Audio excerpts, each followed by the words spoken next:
Welcome, new and old friends. My name is 242, and tonight is to say thank you. I started this channel to help myself. I did to help me to work on speech problems I had, to have something to be creative with, to have a real voice with. I never thought I'd see more than 20 subscribers. Here I am with over 100 subscribers and my podcast with just over 600 downloads in just over a month. So, thank you, each and every one that is listening to this, to the horror family that I have found, to the subscribers who have been here from the start and even who have just joined, to the people on the podcast downloading and listening. This is truly amazing and I feel so lucky. Our first story is written by a good friend, and the second is a surprise till the end. So, turn off your lights, make sure your doors and windows are locked. It's about to get spooky. The Family Secret by P.A. Nightmares. Narrated by 242 with special guest P.A. Nightmares. They say that everyone who looks in the past of their family will inevitably find a secret sooner or later. However, I have such a boring family, and we live in an even less interesting small town residing in Ohio. So, around the age of 30, I started wondering more about my family, the history there, and where we originated from. I was not expecting what I found out. However, what I found out has caused me to never be able to feel safe around my family again. That is, if they can find me and bring me back, of course. Naturally, I started where anyone would, my grandparents and my parents. But I learned nothing. Well, nothing that I wouldn't have already known. So I did one of those ancestry tests to show me where my family came from. It was nothing shocking, mostly Irish and Scottish descent. This showed me something, but not much. So I did some research on the culture and religious beliefs of the area, and what I learned was very interesting. Where in Ireland and Scotland, the primary religions were Judaic ones, like Christianity and Catholicism. Before this, they worshipped a whole different version of gods.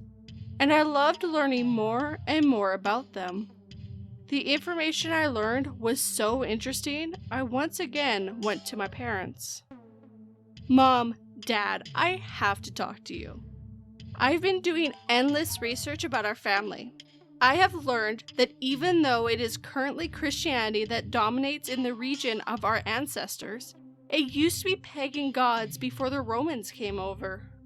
I went to continue, but before I could, my father, always being a little harsh, cut me off. Old gods, he stated coldly.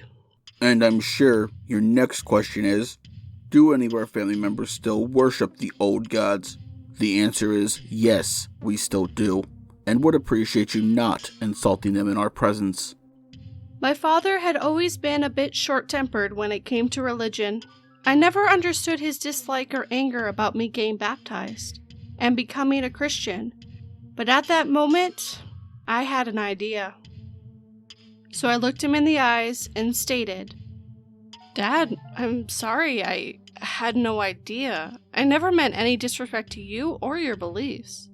I just want to know more about our past, beliefs, and practices. Would you be willing to tell me more about the ones you still carry out? My dad waved a dismissive hand at me and calmly started talking about the specific deity him and my mother worshipped. Fiona, look, first, I am sorry for my outburst. You gotta understand that our religious beliefs are considered cruel, and most don't take too kindly to them. Secondly, your mother and I worship the Celtic god Suacelis. He is the god of protection and provision. He is a god of agriculture, and every year we sacrifice a pig to him, as well as leaving an offering of lamb's blood, the finest liquors we can afford, along with the meat of the pig from the sacrifice. With that, he yields us a bountiful harvest, more than enough to feed us, and the excess to be sold to market, to pay whatever bills we may have for the year. Animal sacrifice has become a bit of a taboo subject, but it is still practiced in many cultures to this day. That's so cool. Why didn't you guys tell me this sooner? I inquired to my father, kinda upset that he hid this part of my family history from me. We did not tell you because by the time you were at an age to understand that this is not the kind of thing that you advertise to the public, you had already gone and got baptized. You chose your religious beliefs. We were not about to risk you choosing your faith over us. Gods forbid we would have to suffer another tragedy in the family. Another tragedy? What do you mean another one? I practically shouted out in shock that they had hidden another major family event from me. It happened well before you were born, and it's nothing you need concern yourself with. However, I would ask that you don't share this with any outsiders, because they will not understand. We have lived here all of our lives, and are comfortable here, my dear. The way he said this to me, I don't know how to explain it. I felt fear and chills running down my spine. I excused myself, telling them that I was tired and just wanted to rest. Once I got up the stairs and to my room, I could still hear my mother and father arguing. I could not hear what they were saying at first, but once I cracked open my door, I could hear my mother crying and what she was saying. She doesn't know anything, just let her go. She'll lose interest in more shortly. Everything she could find has long been wiped, and anyone other than us who knows is long dead. The only remaining proof is in your safe in our bedroom. So don't worry about it, alright, honey? Fine. If she stops asking questions, I'll forget about all of this. I heard my father angrily stated. He loved me, and my safety has always been the utmost importance to him. But I just couldn't let this go. I waited for my father and mother to go to bed.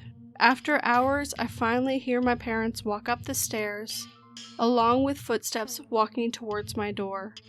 I was lying in my bed with the lights off and my back to the door. The door cracked open, hearing my father whisper my name.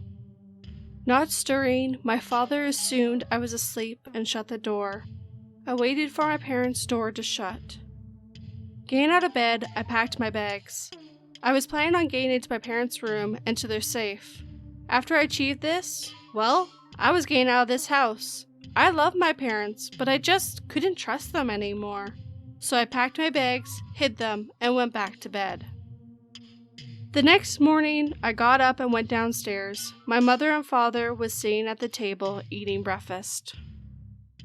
Good morning. Before you say anything, I just wanted to say I'm sorry about yesterday. I didn't mean to pry or upset you. I'm done digging into this. I love you both, and I don't want to upset you or bring up hurtful memories. I hope you guys can forgive me. I said all this in hopes of placating my father's suspicion and making it easier for me to get into their room.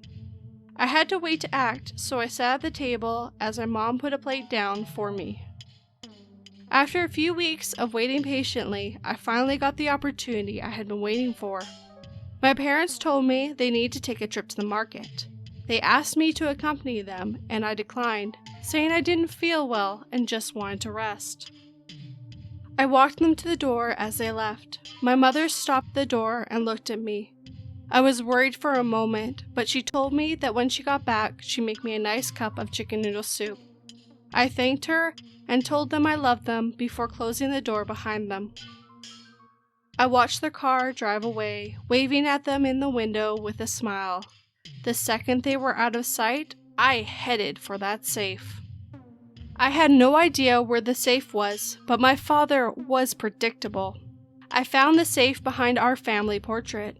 I took down our smiling faces, looking at the keypad. I tried my birthday first, and it worked. I opened my bag and put all the papers inside of it, putting everything else back how I found it. I grabbed my stash bags and left the house. I threw the bags into the back seat of my car before driving off. I drove for hours, having to fill my car multiple times. I used cash, of course. I did not want my parents to be able to track me. I found a hotel and asked for a room that looked out to the parking lot, just in case. When I got into the room, I threw the bags onto the bed, thinking about a shower or reading the papers. I decided the shower would be there. I needed to see what my parents had hidden from me all these years. At first, it was normal stuff, passports, birth certificates, etc. Things you would normally want to keep safe. However, one of the documents stood out. It was a missing persons report for a little boy. His name was James O'Brien. Wait, that's my last name, I said out loud in my confusion. I read the report. My parents were listed as his. He was an 8-year-old and had gone missing in the woods near my house. The report was from before I was even born. I looked through the papers and found some newspaper clippings all about my brother. The last one said that my brother had not been found and presumed dead.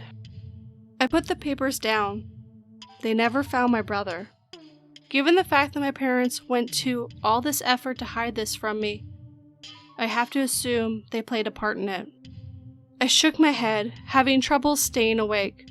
I had to do something before I succumbed to exhaustion. I grabbed my laptop, putting together everything I could, everything I knew about my missing brother. Emailed myself photos of the papers. My parents had always told me not to play by the big tree near the house. How I had been yelled at for digging at it once. So maybe that's where his body was. I put it all in a document and created a program. If I didn't put a password in after every 4 hours, it would send everything to the cops. I did this to keep myself safe. Who knows if I'd go missing next. Before I fell asleep, I set an alarm so I would put the code in. I laid down and turned off the lights. The next thing I remembered is the alarm going off. I went to turn my light on, but my blood ran cold. I had left my blinds open just enough to see my car and the spots next to it. Next to my car was my parents. The clerk must have ran my credit card instead of holding it. I put the code into the computer before throwing everything into a bag. I rushed to the door and flung it open to find my parents already on the other side. Before I could say a word, they pushed me back inside and closed the door. My father spoke to me in a warm, yet authoritative tone. Look, let us explain. I know what you found, and it looks bad, I'll admit. Hear me out. I looked at my father, letting him go on. There was no way past him anyway. We had a particularly harsh winter, and lost all of our livestock. We did not have a sacrifice for Suucelis, and if we did not do something, we all would have died, so I did the hardest thing I would ever have to do. And we used my son, your brother, as the sacrifice that year. I'll never forgive myself. My father looked me dead in the eyes. I didn't see my loving father. I saw a monster. But if you turn us in, I'll lose a daughter as well. My father ended it with so much venom, I jumped back in shock. How could you? I cried out. How? No! I took a deep breath. If you harm me, my laptop is programmed to send all the information to the police. So you leave me alone, and this will never come to light. I opened my bag and took my laptop out and handed him all the files. He took the bag and left with my mother. It's been years since I spoke to them. I typed this up because this morning I noticed a strange vehicle outside my house. So if you're reading this, I'm probably with my older brother. So please, stay out of Ohio.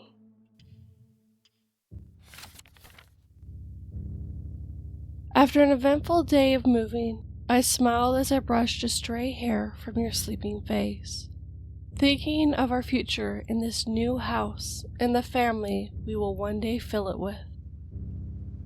Sure, the basement isn't as big and your chains are a little shorter, but this time I made sure to find somewhere no one will ever look. My friend was odd. I had a friend in high school named Jack. He was always very odd, even for a teenager. I remember him being so interested in pimples, of all things.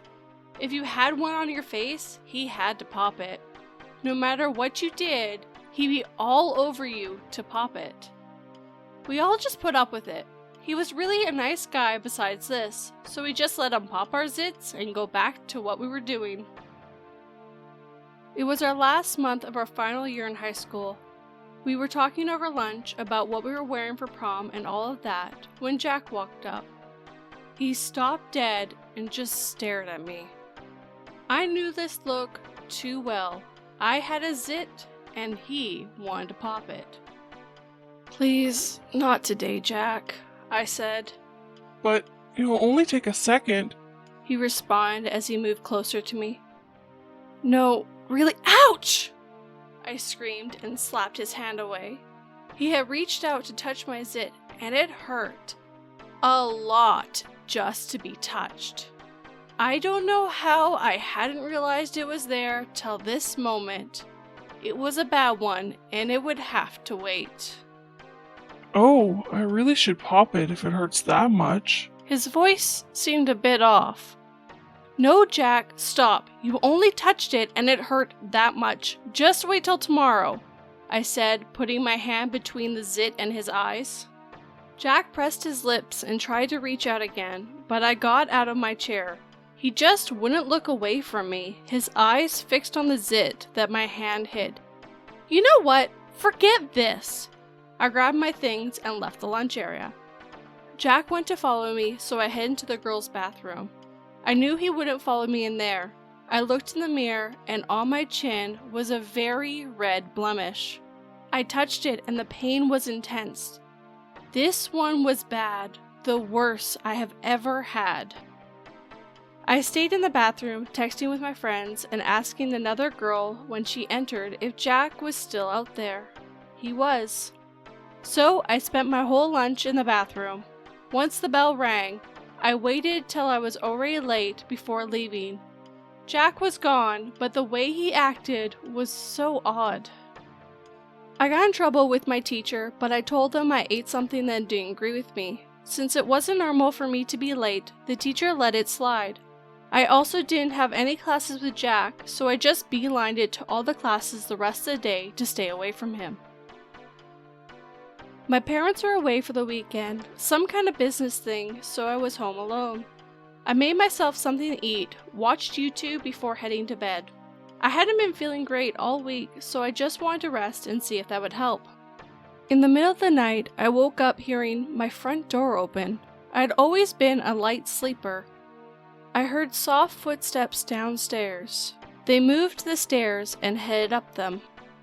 I won't lie, it took me longer than it should have to figure out that this was bad. I've never been into scary movies or anything. As the footsteps moved up the stairs, I got on my bed silently and looked around my room.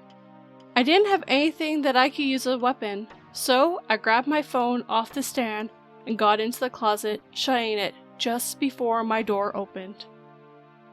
I really couldn't see much through the slats in the middle of the door. The person huffed as they entered my room. I could hear them looking around and stopped at my bed. I could just see a figure in all black. They moved around my bed, looking around, careful not to step on anything. I lost sight of them as they headed to my door. I held my phone close to my chest, but my phone started to ring. I had to turn it off, but before I did, I saw Jack's name show up on my screen. Damn him for calling me at this time. My closet door opened and the man grabbed me and pushed me into the desk chair. I tried to get up, but they punched me in the stomach, knocking the wind right out of me. All the fight in me gone for that instant as they put the handcuffs on my hands behind the chair and then some on my legs. When I tried to move again, they just punched me in the stomach once more and used rope to bring the two cuffs together so that there was no way I could move or get away.